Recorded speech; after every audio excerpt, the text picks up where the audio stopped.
Hyderabad నిజాంపేటలోని Bhandari layout ఇంకా జలదిగ్బంధంలోనే ఉంది. తురక చెరువుకు గండిపడ్డంతో వరద నీరు భండారి లేఅవుట్ ను ముంచెత్తింది. సుమారు 80 అపార్ట్మెంట్లలోకి వరద నీరు చేరింది. జలదిగ్బంధానికి గురైన నిజాంపేటలో సహాయక చర్యలు కొనసాగుతున్నాయి. సెల్లార్లలో నిండిపోయిన నీటిని అగ్నిమాపక సిబ్బంది యంత్రాలతో తోడేస్తున్నారు. విద్యుత్ సరఫరా నిలిపివేయడంతో అపార్ట్మెంట్లలో చిక్కుకున్న వారు తీవ్ర అవస్థలు పడుతున్నారు. ఇక్కడి నీటిని తొలగించేందుకు 3 రోజులు పట్టే అవకాశం ఉంది.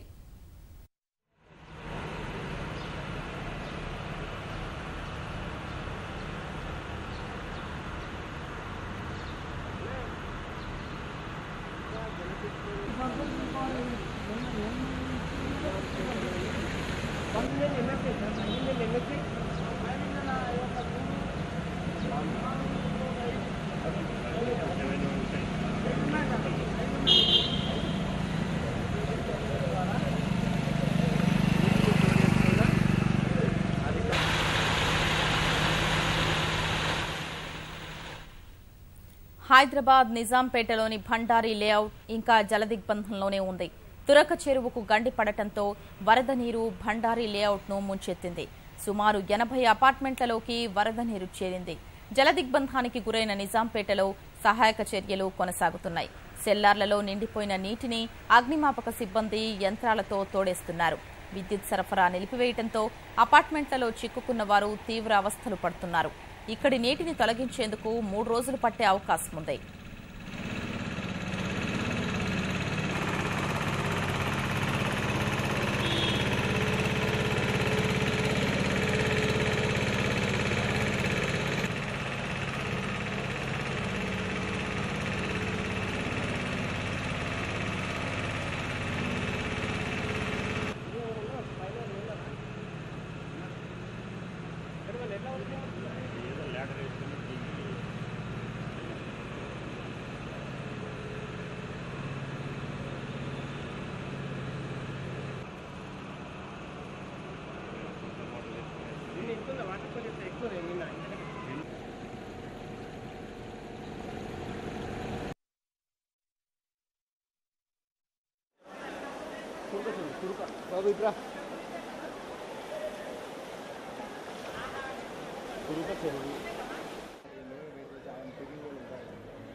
మొత్తమంతా జలంతో నిండిపోయింది. స్థానిక ప్రజలు అనేక రకాల ఇబ్బందుల పాలవుతున్న పరిస్థితి. ఇక్కడ కొంతమంది స్థానికులు ఉన్నారు, వారిని అడిగి తెలుసుకుందాం. చెప్పండి, ఇక్కడ వరద నీరు ముంచెత్తడంతో మీరు ఎలాంటి ఇబ్బందుల పాలవుతున్నారు? స్కూల్ పిల్లలకి స్కూల్ బంద్ అయిపోయింది సార్. స్కూల్కి పోవడానికి బస్సులు లోపలికి రావట్లేదు. మేము ఆఫీసులకి ఇన్ టైంలో వెళ్ళాలంటే ఏ రోడ్డు కొట్టేస్తున్నారో, ఏ రోడ్డు బ్లాక్ చేశారో, ఏ రోడ్డు ఓపెన్ చేశారో తెలియట్లేదు. ఇన్ టైంకి మేము ఆఫీస్లో చేరట్లేదు.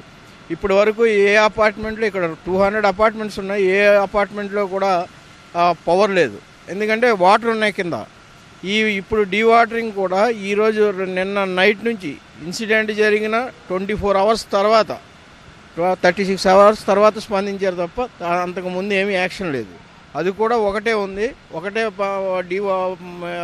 ఫైర్ ఇంజన్ ద్వారా డీవాటరింగ్ చేస్తున్నారు. దాని కెపాసిటీ అయితే సరిపోదు సార్. ఇలా అయితే ఇదే ఒక వారం వరకు ఈ ఇబ్బందులు ప్రజలు ఎదుర్కోవాల్సి వస్తుంది. అధికారులు ఇమీడియట్గా స్పందించి దానికి కావాల్సినటువంటి ఇమీడియట్ రెక్టిఫికేషన్స్ ఏవైతే ఉన్నాయో ఇమీడియట్గా అరేంజ్ చేయగలిగితే ప్రజలు రెగ్యులర్గా జీవనాన్ని కొనసాగిస్తారు.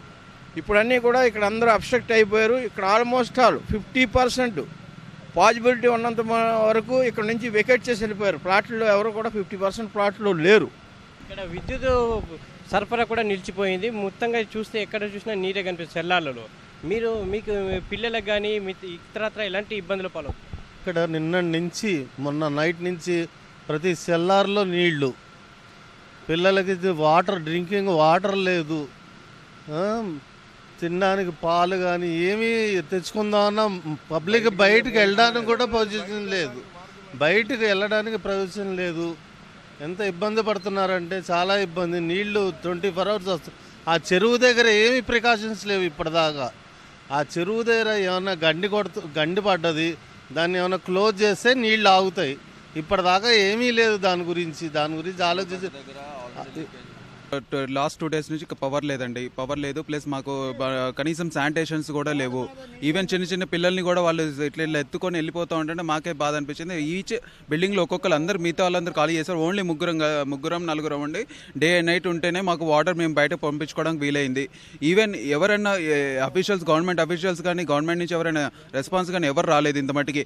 We are salute to fire department and police department. They will do the very best job. And మాకు వచ్చేసి మాకు కనీస సదుపాయాలు కూడా లేవు. కనీసం ఎవరైనా ప్రైవేట్ NGOs వీళ్ళు అయితే ఏర్పాటు చేశారు, కానీ ఏమైనా బిస్కెట్ ప్యాకెట్స్ అవి వేయడం తప్ప మిగతా వాళ్ళు అయితే ఎవరు రాలేదని. ఇంత మట్టి చూడండి, జనాలందరూ ఇక్కడ ఉన్నారు, ఒక్కొక్కరు ఒక్కొక్క చోట ఉన్నారు, కానీ ఎవరు ఇంత మటుకు వచ్చి శానిటేషన్ ఇవి చూసుకోవట్లేదు. ఇప్పుడు రాత్రి నుంచి ఉన్నాము, దోమలు కొడుతున్నాయి, మళ్ళీ అసలే విష జ్వరాలతో సిటీ అంతా వణిగిపోతుంది. కాకపోతే ఏది పట్టించుకునే నాతుడే లేదు. బండారి లేఅవుట్లో నిజంగా చెప్తున్నాను, ఒక ఇది నడుస్తుంది, భూ కబ్జాల ఇది నడుస్తుంది. సో ఇప్పటికో పర్మిషన్స్ పెట్టి ఇప్పుడు కూడా కడుతున్నారు బిల్డర్స్. అది ఏరియాలో బిల్డర్లు ఉన్నారండి. ఆ బిల్డర్లు ఎట్లా పడితే అట్లా కట్టేశారు. ప్లస్ వీళ్ళు పర్మిషన్స్ కూడా ఇప్పుడు ఈ కింద డౌన్ వెళ్ళిన వాటర్ అని ఎటు వెళ్ళాలండి, ఇంతకుముందు కిందకి వెళ్ళాయి.